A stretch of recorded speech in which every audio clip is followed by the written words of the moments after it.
Soyons saints, en partenariat avec Magnificat. Belle fête aux Moniques. Née en 332 en Afrique du Nord, Monique est élevée dans une famille chrétienne avant de se marier à un noble païen nommé Patricius. Cet homme, infidèle et violent, a peu de respect pour la foi de Monique. Mais la douceur et la patience de sa femme finiront par le convertir au christianisme peu avant sa mort. Ils ont 3 enfants, dont le plus célèbre est le futur Saint Augustin, brillant étudiant, qui mène une vie de débauche et adhère au manichéisme. Modèle d'espérance, Monique prie inlassablement pour la conversion de son fils. Elle l'accompagne lorsqu'il part s'installer en Italie et fait la rencontre de l'évêque Saint Ambroise à qui elle partage sa douleur.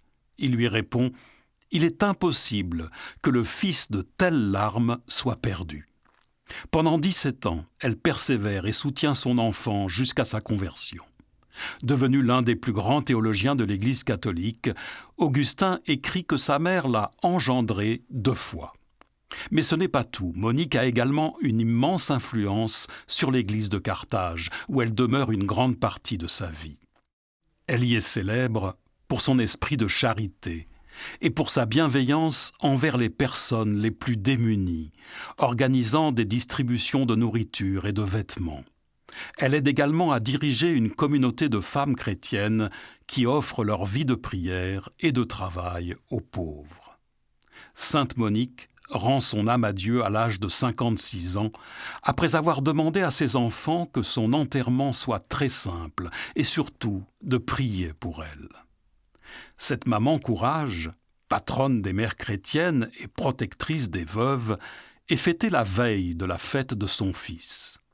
Dans ses confessions, Augustin évoque ainsi sa mère.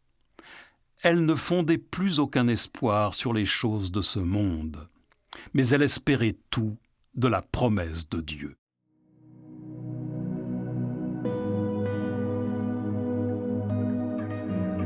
Sainte Monique, nous confions à ton intercession les mères qui souffrent au sujet de leurs enfants, afin qu'elles trouvent en Dieu le secours dont elles ont besoin et reçoivent la grâce de l'espérance.